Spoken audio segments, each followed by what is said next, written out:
Et si toute notre conception de l'ordre, que ce soit dans nos vies ou dans nos sociétés, pouvait finalement se résumer à un choix entre deux images?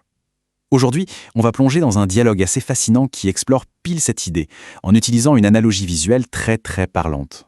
Alors, regardez bien, à gauche, on a la complexité incroyable du mécanisme d'une montre, et à droite, la pureté, la simplicité d'un cercle.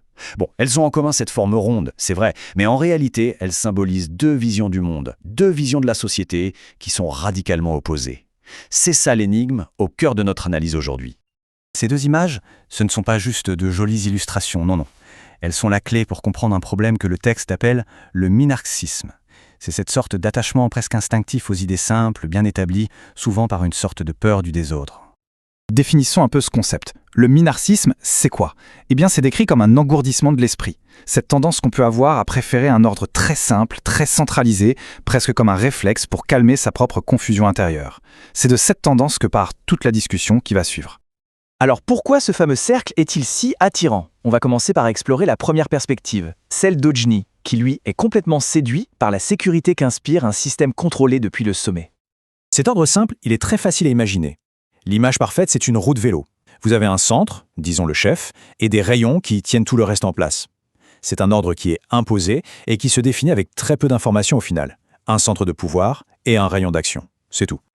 Et ce qui est vraiment intéressant, c'est de se demander pourquoi cet ordre nous séduit tant. Eh bien d'abord, il est rudimentaire, donc super simple à piger. Son apparence est nette, propre, lisse. Il est rassurant parce qu'il est prévisible, on sait où on va. Il est incarné par un leader fort. Et puis, on a l'impression que l'histoire nous a prouvé que ça marche. Bref, c'est la solution de facilité, le fruit le plus facile à cueillir. Et cette citation du texte, elle résume parfaitement le calcul moral qui se cache derrière cette vision. Pour protéger son vélo, pour garantir la stabilité de son petit monde, on est prêt à accepter des moyens qui peuvent être, disons, brutaux. La fin justifie les moyens, tout simplement. Mais est-ce que c'est vraiment la seule voie possible? Maintenant, passons à la contre-argumentation de Roger. Lui, il vient tout remettre en question, surtout cette idée qu'on devrait se contenter d'améliorer ce qui existe déjà, comme si le passé était notre seul et unique guide. Là, on a le cœur de sa critique. Si on se limite à perfectionner sans cesse ce qu'on connaît déjà, on finit par bloquer toute innovation fondamentale. C'est simple, on ne serait jamais sorti des grottes, on serait encore en train de tailler des silex. Et cette analogie est juste brillante pour illustrer l'absurdité du truc. Imaginez un monde où on aurait perfectionné l'âge de pierre à l'extrême, on aurait des guitares en silex, des smartphones en silex, on écouterait un groupe de métal qui s'appellerait Sileijika, et on ferait face à un jour du dépassement pour le silex. C'est drôle, oui, mais ça montre très bien les limites de cette pensée. Du coup, pour Roger, cette logique, ce n'est même pas un raisonnement, c'est un raisonnement. C'est une boucle, un cercle vicieux où on ne fait que regarder dans le rétroviseur. On se base sur les photos du passé pour justifier le présent et l'avenir. On est piégé. Alors, face à ce cercle, quelle est l'alternative? Eh bien, c'est l'ordre complexe, celui qui est symbolisé par les entrailles de la montre. En apparence, ça a l'air beaucoup plus compliqué, c'est vrai, mais on va voir que son principe fondamental est peut-être, paradoxalement, bien plus simple. Alors, qu'est-ce que c'est cet ordre complexe? L'idée, c'est que c'est un ordre qui n'est pas imposé d'en haut. Au contraire, il émerge des interactions entre plein d'éléments indépendants et sophistiqués. Il n'y a pas de centre qui domine tout, pas de chef unique au milieu de la roue. Et là, attention, on arrive vraiment au cœur intellectuel de toute l'argumentation. C'est cette distinction qui est absolument vitale entre la forme, c'est-à-dire l'apparence des choses, et le fond, leur substance, leur véritable fonction. La question est posée et elle est essentielle. Pourquoi est-ce que notre analyse devrait s'arrêter à la surface, à la géométrie qu'on voit? L'invitation ici, c'est de creuser, de soulever le voile de la forme pour aller découvrir ce qui se cache vraiment derrière. Et là, c'est très clair. Pour la roue, sa forme simple, c'est sa fonction, rouler. C'est un outil pour le monde physique, pour le corps. Mais pour la montre, c'est différent. Sa forme complexe, ce n'est que le moyen qui lui permet d'accomplir sa fonction, produire une information, donner l'heure. C'est un outil pour l'esprit. Ce tableau résume tout parfaitement. La roue, l'ordre simple, c'est un outil pour le corps, une structure qui vient d'en haut, descendante.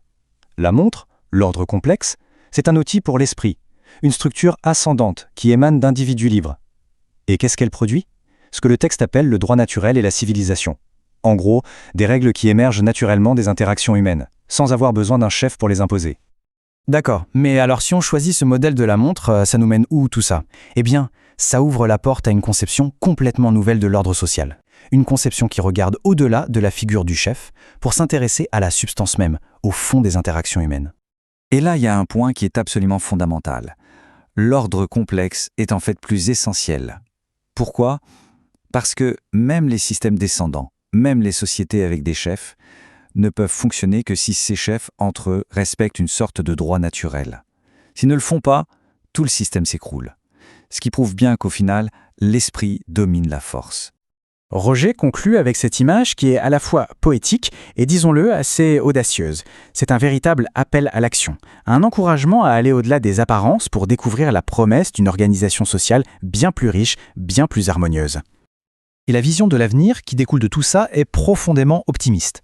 L'idée, c'est qu'on n'a pas forcément besoin de chefs imposés, que chacun peut constituer son propre système, sa propre roue, et choisir sa direction.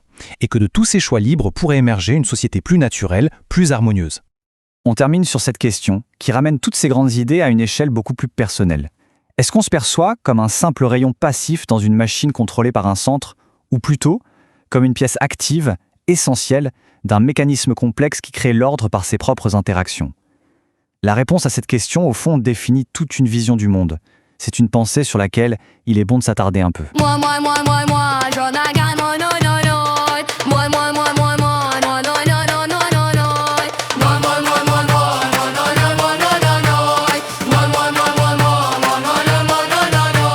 Je n'ai qu'un langage, je mords et j'aboie. Même quand je suis sage, je mords et j'aboie.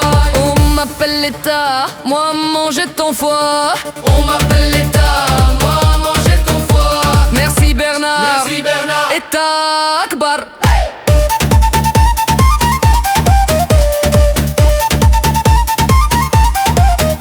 Le grand remplacement de l'église par l'État. Béni de toutes ses dents, et ça accomplit ma foi. Merci Bernard, merci Bernard. État Akbar.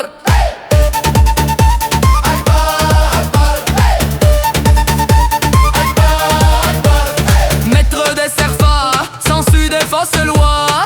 Dieu de tous les rats, les vaches croient en toi. On t'appelle l'État, on se prosternera. On te gavera, on t'obéira. Merci Bernard, merci Bernard. État Akbar.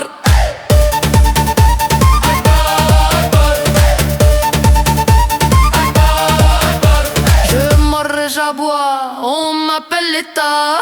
Moi manger ton foie, on m'appelle l'État. Si tu n'obéis pas, c'est moi qui te tuera. Parce que l'État c'est moi et je partirai pas. C'est le serpent. Merci Bernard, merci Bernard. État Akbar.